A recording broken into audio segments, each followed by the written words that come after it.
माता पार्वतीने भगवान शंकरांना विचारलेले हे 3 महत्त्वाचे प्रश्न.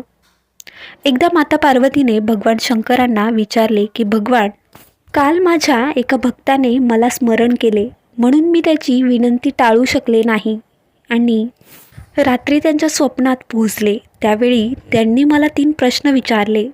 तेव्हा मी त्याला म्हणाले, उद्या मी तुझ्या स्वप्नात पुन्हा येईल आणि तुझ्या 3 प्रश्नांची उत्तरे नक्की देईन. प्रभू, जेव्हापासून माझ्या भक्ताने मला 3 प्रश्न विचारले तेव्हापासून माझे मन अस्वस्थ झाले आहे. आता कृपया मला त्या 3 प्रश्नांची उत्तरे सांगा आणि कृपया माझे समाधान करा, जेणेकरून मी माझ्या भक्ताला या 3 प्रश्नांची उत्तरे देऊ शकेल. भगवान शिव म्हणतात, पार्वती, ठीक आहे, मला तुझे 3 प्रश्न सांग. तुझे समाधान करण्याचा मी सर्वतोपरी प्रयत्न करेन. तेव्हा माता पार्वती म्हणते, प्रभू, माझा पहिला प्रश्न आहे की कोणत्या स्त्रीच्या नशिबी पुत्रप्राप्ती नाही. माझा दुसरा प्रश्न असा आहे की कोणता दागिना परिधान केल्याने पुरुष किंवा स्त्रीचा वेदनादायक मृत्यू होतो.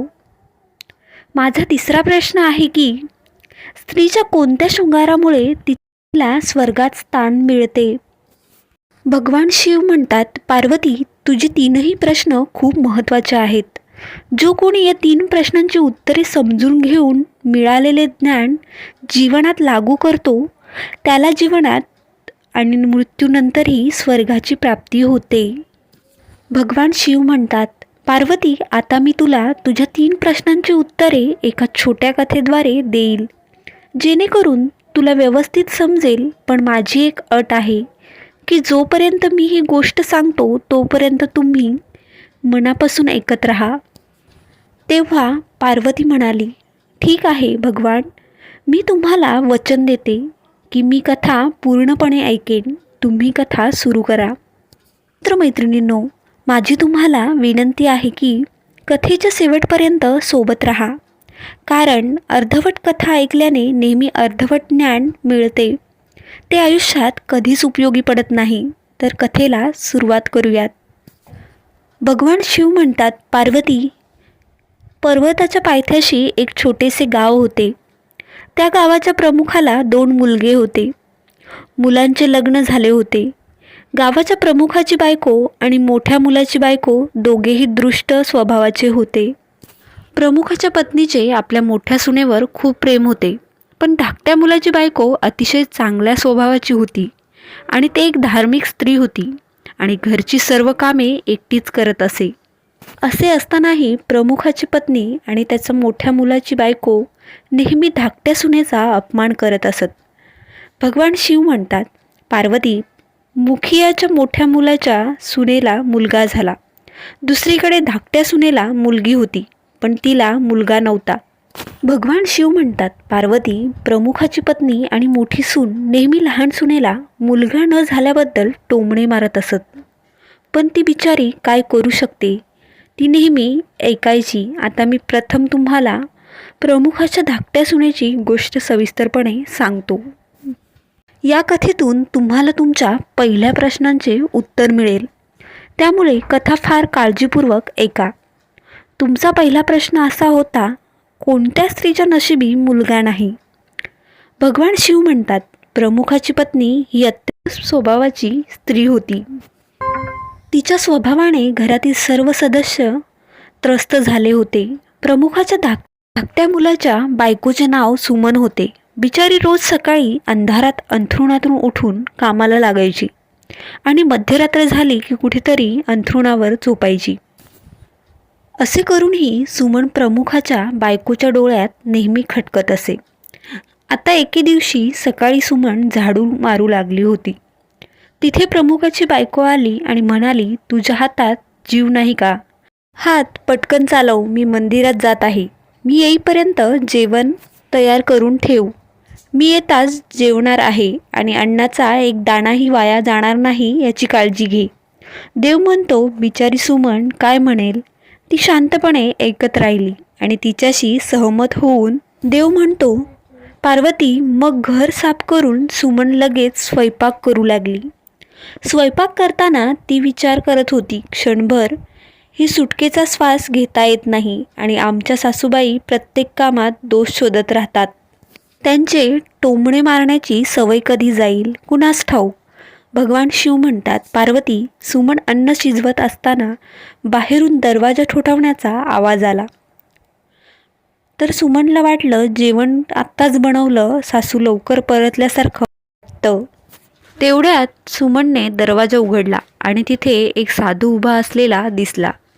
आता साधू म्हणू लागला, मुली, तुझे लग्न चिरकाल टिकून राहो. बाबांना थोडे अन्न दे, मला खूप भूक लागली आहे. भगवान शिव म्हणतात, पार्वती, सुमन ही अतिशय साधी आणि सुसंस्कृत स्त्री होती.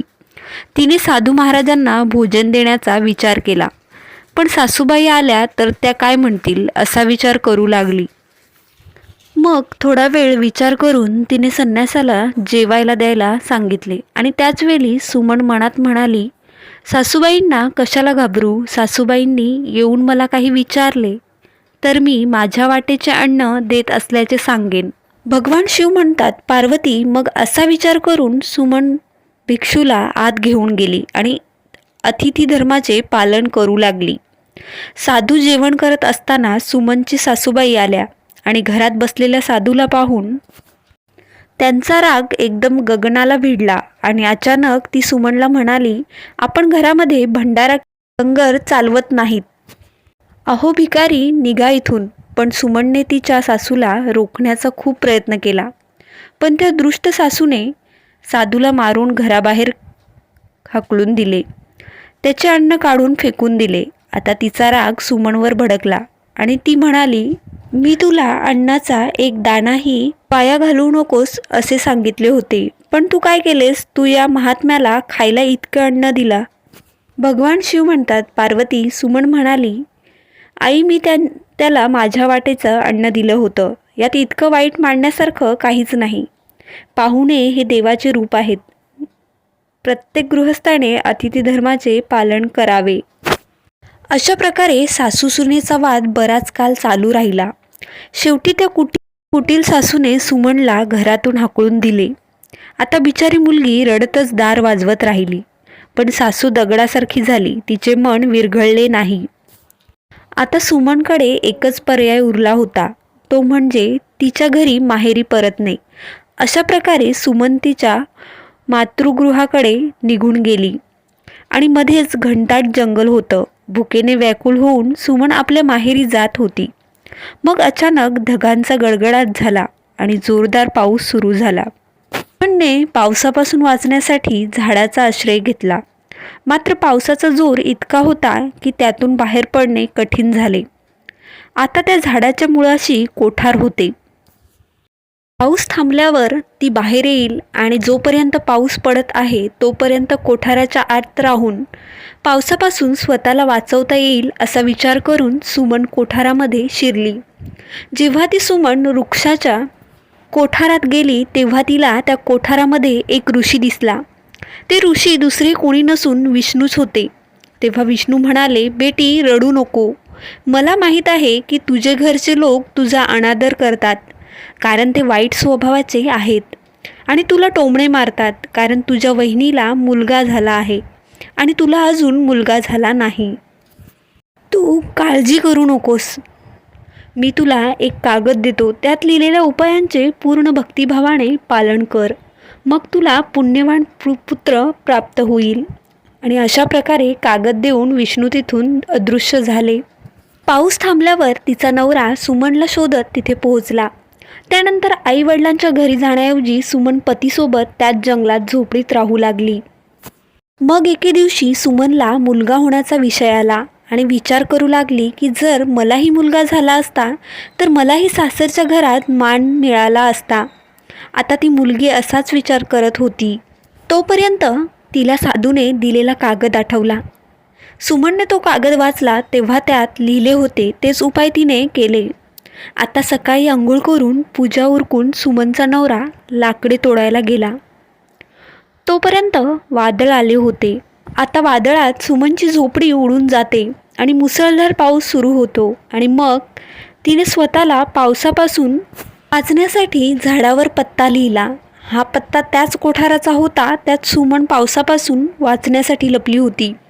सुमनने झाडावर पत्ता लिहून ठेवला होता, जेणेकरून तिचा नवरा परत आल्यावर झाडावर लिहिलेला पत्ता वाचून त्याच झाडाजवळ येईल. सुमन येऊन त्या कोठारात लपते. त्या झाडाच्या मुळाशी एक कोठार होते. त्यात ती सुमन गेली. त्या झाडावर 2 राक्षस राहत होते. एकीकडे पावसापासून स्वतःला वाचवण्यासाठी सुमन त्या कोठारात लपून बसली होती आणि दुसरीकडे त्या दोघेही राक्षसी पावसाने हैराण होऊन झाडाकडे येत होत्या. तेवढ्यात एक राक्षसी स्त्री त्या झाडाजवळ आली आणि म्हणाली, आता मी चालू शकत नाही. आता मला सुवर्ण बेटावर जावेसे वाटू लागले आहे. तर दुसरा राक्षस म्हणाला, यात कोणती मोठी गोष्ट आहे. हे झाड आता आपल्याला ओढून सोन्याचे बेट असलेल्या ठिकाणी घेऊन जाईल. मग दोघेही राक्षसी झाडाच्या फांदीवर बसले आणि झाड अचानक उडू लागला. दुसरीकडे थकलेली सुमन कोठारात लपून बसली होती. कोठारात शिरताच सुमन झोपी गेली. मात्र झाड उडण्याच्या आवाजाने सुमनला जाग आली आणि झाड उडताना पाहून सुमन घाबरली. मग सुमनने कोठाराच्या बाहेर डोकावले, तेव्हा तिला झाडाच्या फांदीवर 2 राक्षस बसलेले दिसले. शेवटी सुमनने परिस्थितीशी तडजोड केली आणि आता जे होईल ते चांगलं होईल असा विचार केला आणि मग काही वेळ उड्डाण करून ते झाड एका सोन्याच्या बेटावर पोहोचलं आणि उतरलं. दुसरीकडे दोन्ही राक्षसांना भूक लागली होती, त्यामुळे दोघेही भक्ष्याच्या शोधात बाहेर पडले. ते 2 राक्षस निघून गेल्यावर ती सुमन कोठारातून बाहेर आली आणि तिने सुटकेचा श्वास सोडला. आता सुवर्ण बेटावर पसरलेली वाळू पाहतात सुमनला अचानक ही वाळू चमकत असल्याचा आश्चर्य वाटलं आणि मग सुमन म्हणाली, अरे ती तर सोन्याची वाळू आहे. मग सुमनने तिच्या पदरात जमेल तेवढी वाळू बांधली आणि ती पुन्हा शांतपणे कोठारामध्ये गेली. दुसरीकडे दोन्ही राक्षस पुन्हा झाडाजवळ आले आणि एकमेकांना म्हणू लागले, आज पोटभर जेवण करून पूर्ण ट्रिप चालू आहे. आता आपण जिथून आलो आहे तिथे परत जाऊया. आणि मग थोड्याच वेळात ते झाड तिथून उडून आले होते त्याच ठिकाणी परत गेले. तोपर्यंत सुमन त्याच कोठारात लपून राहिली. त्यानंतर काही कारणाने ते राक्षस झाडावरून उतरून बाहेर गेले आणि दोन्ही राक्षस त्या झाडावरून बाहेर पडतात सुमन सोन्याची वाळू घेऊन कोठाराच्या बाहेर आली आणि मनात विचार करू लागली की एवढे सोने पाहून माझ्या सासूबाईंना आनंद होईल आणि मी आता घरी परत जाईन. माझ्या सासऱ्यांना आणि मी माझ्या सासूला इतका सोनं देईल, मग ती कधीच माझा द्वेष करणार नाहीत आणि माझ्यावर कायम प्रेम करतील. येथे सुमन असाच विचार करत होती. तोपर्यंत सुमनचा नवरा सुमनच्या शोधात त्याच कोठाराच्या दिशेने येतो आणि मग सुमनने तिच्या नवऱ्याला सगळ्या प्रकार सांगितला आणि ती तिच्या पतीसोबत घरी जाते. घरी सुमन तिच्या सासूला म्हणते, सासू बघा मी तुमच्यासाठी काय आणले आहे. आणि मग असे म्हणत सुमन तिने आणलेले सर्व सोनं तिच्या सासूला दिले. तिला सोनं कसं मिळालं याची संपूर्ण घटना ती तिच्या सासूला सांगते. घेतल्यावर सासूला अचानक राग आला आणि म्हणाली, तू खूप कमी सोनं आणलं आहे. जे सोनं होते ते सर्व आणायला हवे होते. मग सासूबाईंचे म्हणणे ऐकून सुमन म्हणू लागली, आई एवढे सोने आपल्या 3-4 पिढ्यांसाठी पुरेसे आहे. तर सासू म्हणू लागली, मूर्ख, सोनं कधीही पुरेसे नसते. ते जितके जास्त तितके कमी. आता मी जाऊन बघ किती सोने घेऊन येते. सुमनने तिच्या सासूला खूप समजावले, पण त्या लोभी दृष्ट स्त्रीला एकही गोष्ट समजली नाही. सुमनने सांगितलेली एकही गोष्ट तिने ऐकली नाही आणि जाऊन त्या झाडाच्या कोठारात जाऊन बसली. इकडे झाड उडत होते. दुसरीकडे सुमनच्या त्या सासूच्या मनात खूप आनंद होत होता की आज मी एकाच वेळी खूप सोने गोळा करेन. तेव्हा दोन्ही राक्षस म्हणतात, आज सोन्याच्या बेटावर जायचं नाही तर मत्स्य बेटाकडे जाऊ. आज मला मासे खावेसे वाटत आहेत. आणि मग राक्षसांनी मासे खाण्याचे ठरवतात. ते झाड मत्स्यद्वीपाकडे उडून गेले. राक्षसाचे बोलणे ऐकून कोठारात बसलेल्या स्वतःवर नियंत्रण ठेवता आले नाही आणि अचानक म्हणाली, तू सोन्याच्या बेटावर का जात नाही? सोन्याच्या बेटावर चला आता. त्या लोभीबाईने असा आवाज वाढवतात त्या राक्षसाच्या लक्षात आले की या झाडाच्या कोठारात कोणीतरी नक्की लपले आहे आणि त्या दोघी त्या स्त्रीला पाहतात. तिला लगेच उचलून झाडावरून खाली फेकून दिले आणि ती जमिनीवर पडतात त्या लोभी स्त्रीला आपला जीव गमवावा लागला. आता जेव्हा प्रमुखाला ही माहिती मिळाली तेव्हा त्याची पत्नी मरण पावली होती. प्रमुख ताबडतोब आपल्या धाकट्या मुलाच्या सुनेकडे म्हणजे सुमनकडे जातो आणि तिला म्हणतो, मुली मी तिला असे काही करू नकोस असे आधीच सांगितले होते, पण काय करू तिने माझं ऐकलं नाही आणि आज तिला तिच्या कृतीचे फळ भोगावे लागले आहे. दुसरीकडे सुमन तिच्या पतीसोबत आनंदाने राहू लागली. नंतर जसजसा वेळ निघून गेला तसा सुमनला एक अतिशय हुशार मुलगा झाला. मग सुमनला आपल्या मुलाला तिच्या मांडीवर खेळवताना आनंदाची सीमा राहिली नाही आणि तिने पुन्हा विष्णू आणि लक्ष्मीचे मनापासून आभार मानले. दुसरीकडे प्रमुखाच्या मोठ्या मुलीची सून जी नेहमी सुमनला मुलगी झाल्याबद्दल टोमणे मारायची, जेव्हा सुमनला मुलगा झाला आणि पैसे मिळाले तेव्हा तिची बोलती बंद झाली. दुसरीकडे प्रमुखाचा मोठा मुलगा आणि सून गरिबीचे दिवस घालू लागले. म्हणून प्रमुखाची मोठी सून सुमनकडे जाते आणि सुमनसमोर हात जोडून तिच्या चुकीबद्दल माफी मागते. सुमन एक अतिशय दयाळू स्त्री होती. ती तिच्या जाऊबाईला माफ करते आणि तिने आणलेले अर्धे सोने तिच्या जावेला देते आणि अशा प्रकारे प्रमुख आपल्या धाकट्या सुनेची खूप प्रशंसा करतो आणि मग त्या प्रमुखाचे संपूर्ण कुटुंब मोठ्या प्रेमाने जीवन जगू लागतात. हळूहळू वेळ आनंदाने जाऊ लागला. प्रमुखाच्या मोठ्या सुनेला जन्मलेला मुलगा वाईट वळणाचा होता, म्हणून त्याने सर्व सोने वाईट गुणांमध्ये वाया घालवले. आणि दुसरीकडे सुमनला झालेला मुलगा खूप हुशार होता.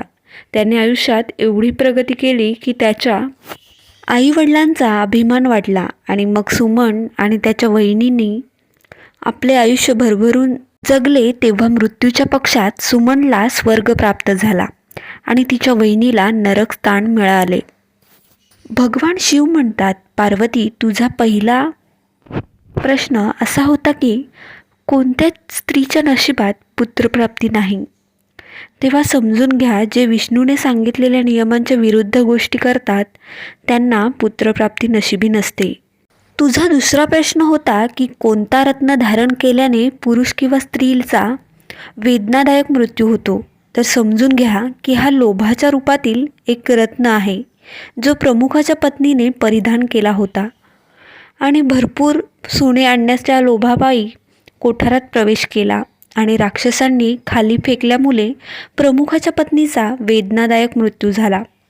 त्यामुळे लोभाचा दागिना कधीही घालू नये. भगवान शिव म्हणतात, पार्वती आता तुझा तिसरा प्रश्न होता की कोणत्या शृंगारामुळे स्त्रीला स्वर्गात स्थान मिळते. चारित्र्यवान आणि प्रतिवता भक्ती असलेली स्त्री तिच्या मृत्यूनंतर स्वर्गात जाते.